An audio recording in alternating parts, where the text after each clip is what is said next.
Gold, trusted gold buyers. మీరు తాకట్టు పెట్టిన బంగారాన్ని విడిపించి ఈ రోజు ఉన్న మార్కెట్ ధరకు కొనబడను.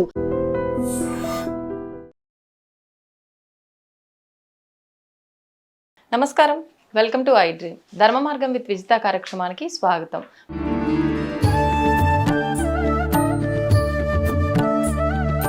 ప్రస్తుతం మనతో పాటు ఉన్నారు ప్రముఖ ఆధ్యాత్మికవేత్త, తెలుగు పండితులు డాక్టర్ శ్రీధర్ గారు. ఇప్పుడు వారితో మాట్లాడి మరిన్ని విషయాలు తెలుసుకుందాం. నమస్కారం అండి. నమస్తే అమ్మా.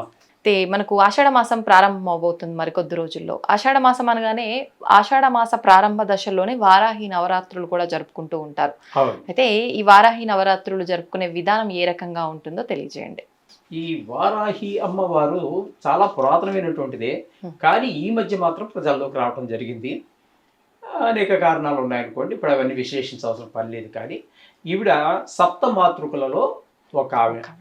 అంటే ఒకానొక సందర్భంలో, అంటే దేవీ భాగవతంలో తీసుకున్నట్టయితే రక్తబీజుడు అనేటటువంటి ఒక రాక్షసుడు దేవతల గురించి బాగా తపస్సు చేసి, అమ్మవారి గురించి, ముఖ్యంగా అమ్మవారి గురించి తపస్సు చేసి, అమ్మవారి ప్రత్యక్షమై ఏం కావాలి నాయన అంటే, నాకు ఎవ్వరి చేత మరణం సంభవించకూడదు అని చెప్పేసి అడుగుతాడు.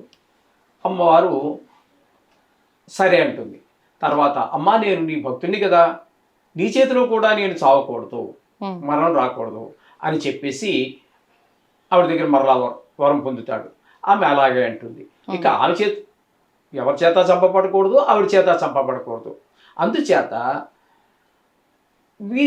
వరగర్వంతో బాగా మితిమీరిపోయి మొత్తం భూలోకంలో ఉన్నటువంటి మానవుల్ని, దేవతల్ని అందరినీ కూడా రకరకాలుగా బాధిస్తూ ఉన్నాడు. ఈ సందర్భంలో ఈ పార్వతి వీళ్ళందరూ వెళ్ళి పార్వతీదేవిని వేడుకుంటారు. అమ్మా, మేము ఆ రక్తబీజుడికి నువ్వు వరాలు ఇచ్చావు, మేము ఆయన బాధలు పడలేకుండా ఉన్నాము, ఏం చేయాలో తెలియటం లేదు, అంచేత నువ్వే మమ్మల్ని కాపాడాలి అని చెప్పి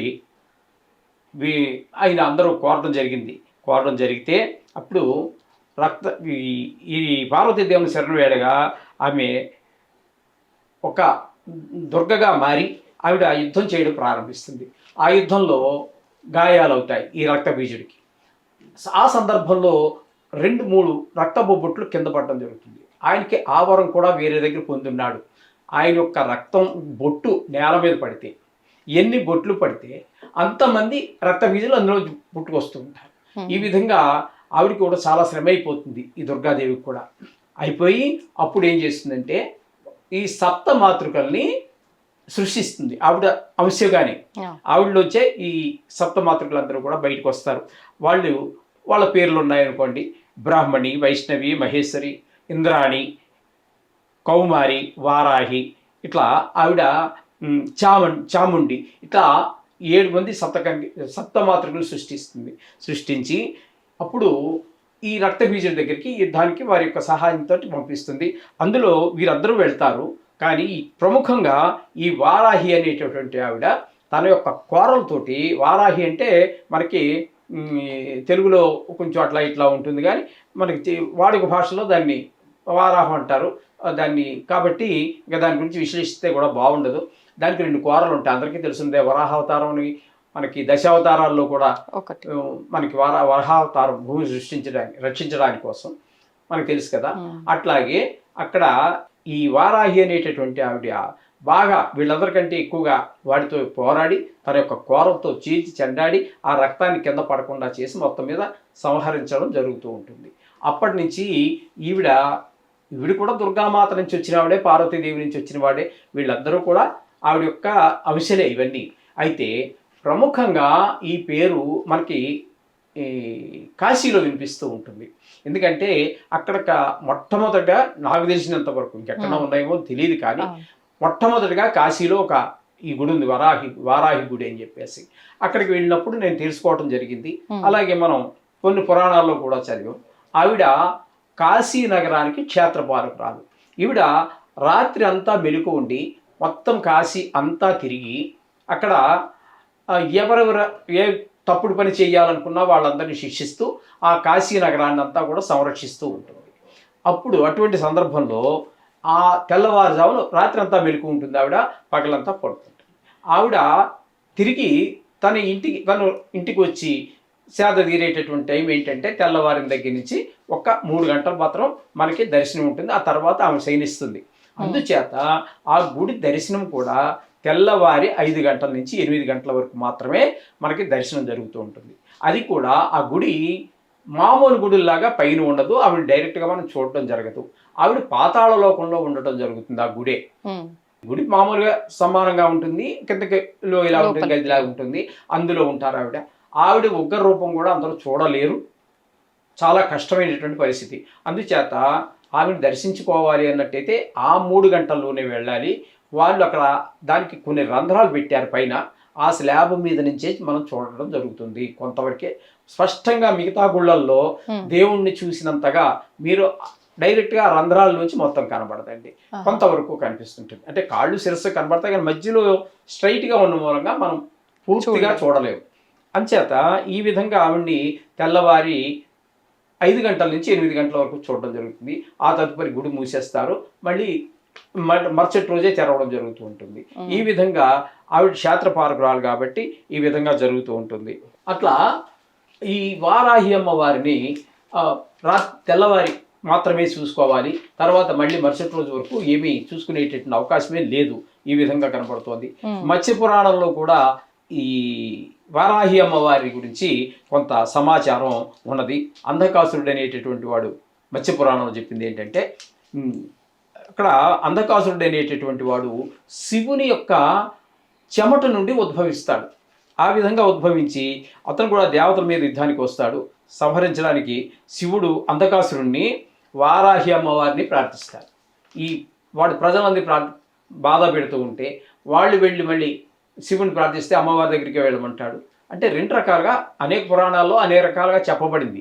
కాబట్టి ఇక్కడ మనం మత్స్య పురాణం గురించి మనం చెప్పుకుంటున్నాము. ఇక్కడ మళ్ళీ ఆమె దగ్గరికి వెళ్ళినప్పుడు ఆమె వారాహి అమ్మవారిగా ఉద్భవించి ఇతన్ని సంహరించడం జరుగుతుంది.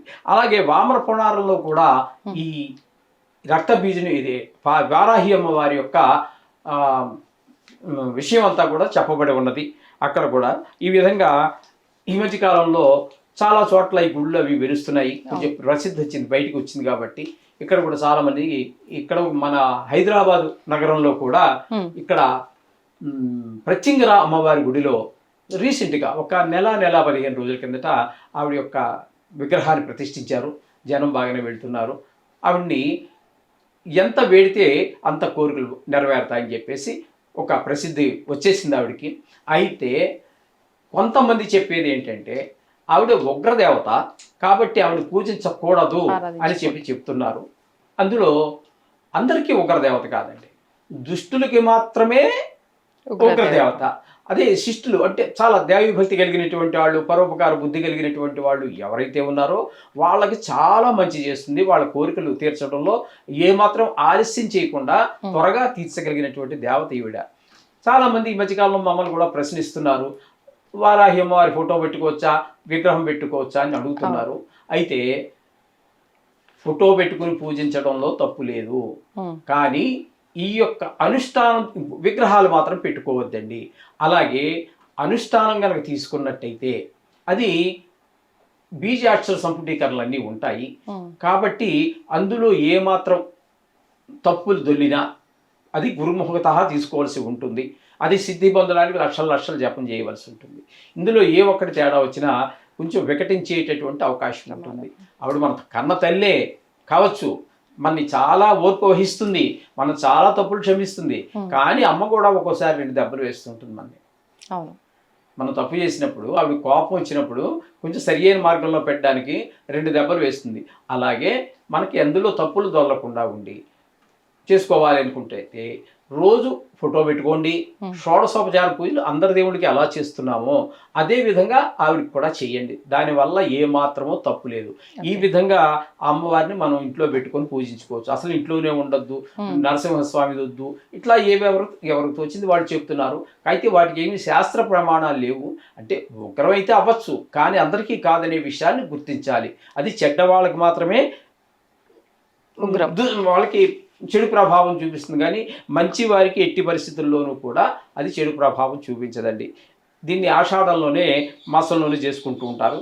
దీన్ని ప్రారంభ దినం నుంచే ఒక 9 రోజులు 9 రోజుల పాటు ఈ వారాహి నవరాత్రులు చేస్తూ ఉంటారు. ఇదే మాసంలోనే మనకి బోనాలు అనేటటువంటివి కూడా జరుగుతూ ఉంటాయి.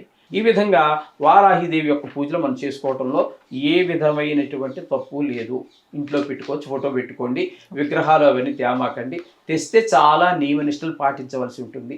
అందులో మనకి ఏమాత్రం తప్పు దొర్లినా మనకి కొన్ని అపశకునాలు, కొన్ని దుష్ఫలితాలు కలిగేటటువంటి అవకాశం ఉంది. కాబట్టి కేవలం ఫోటో పెట్టుకోండి, చక్కగా మీరు షోడశోపచార పూజ చేసుకోండి. దానివల్ల ఏ విధమైనటువంటి తప్పు లేదండి. ఓకే, ధన్యవాదాలండి.